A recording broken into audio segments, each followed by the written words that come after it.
আসসালামু আলাইকুম। সবাই কেমন আছেন? আলহামদুলিল্লাহ, আমিও ভালো আছি। আমরা সবাই কম বেশি ডাল রান্না করতে পারি, তবে আমি খুব অল্প সময়ে ডাল কিভাবে রান্না করে সেটাই আপনাদের সাথে আজকে শেয়ার করব। আপনারা কিছু ডাল, পরিমাণ মতো ডাল, আমি একটু বেশি করে ডাল ভিজিয়ে রাখি ঘন্টাখানেক।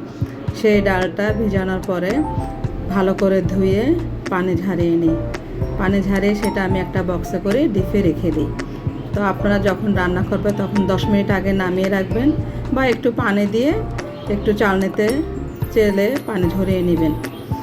তো সেই ডালটা দিয়ে আমি আজকে আপনাদেরকে ডাল রান্না করে দেখাচ্ছি। দেখুন, খুব কম সময়ে 10 মিনিটে আপনার ডালটা রান্না হয়ে যাবে। তো আমি ডাল বসিয়ে পরিমাণ মতো পানি দিলাম, লবণ দিলাম, রসুন বাটা দিলাম, কাঁচামরিচ দিলাম, দিয়ে ডালটা সিদ্ধ করে নেব। সিদ্ধ করা পর্যন্ত আমি এখানে কোনো হলুদ বা অন্যান্য কোনো গুঁড়ো মশলা কিছুই দিব না, জাস্ট একটা পাতলা ডাল রান্না করব। তো আমি ডালটা সিদ্ধ হতে দেব। সিদ্ধ হতে বেশিক্ষণ সময় লাগে না। ধরে ধরে যদি আপনারা দেখেন তাহলে 10 মিনিটেই দেখবেন আপনার ডালটা হয়ে গেছে। তো এই ক্ষেত্রে ডালটা যখন আমার আর সিদ্ধ হয়েছে কিনা আমি চেক করে দেখব। যদি আমার ডালটা সিদ্ধ হয়ে যায় তখন আমি একটু হলুদ গুঁড়ো দিয়ে নেব পরিমাণ মতন।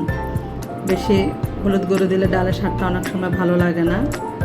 আমি একটু কম করে হলুদ গুঁড়ো দিই। হলুদ গুঁড়োটা কম দিলে ডালের স্বাদটা অনেক বাড়ে এবং খেতেও খুব ভালো লাগে। তো হলুদ গুঁড়োটা দিয়ে আমি ভালো করে নেড়ে চেড়ে একটু ঘুটে নেব। তো ডালটা ভালো করে ঘুটার পরে যদি পাতলা মনে হয় তাহলে আর একটু জাল দেবো, আর যদি একটু পাতলা খেতে চান সেখানে একটু পানি দিয়ে নেবেন। তো আমি একটু পাতলা খেতে পছন্দ করি, আমার গাঢ় ডাল খেতে তেমন ভালো লাগে না।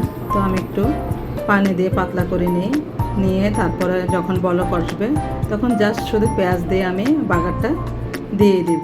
এভাবে ডাল রান্না করে খেয়ে দেখবেন, অনেক ভালো লাগে এবং খুব কম সময় ডালটা হয়, যেহেতু আমরা সবাই খুব ব্যস্ত জীবন। হ্যাঁ, এভাবে রান্না করে আপনারা দেখবেন। যদি ভালো লাগে কমেন্টে আমাকে জানাবেন, তাহলে আমার এটাতেই আমার এই কষ্টের প্রাপ্তি। ধন্যবাদ। আসসালামু আলাইকুম।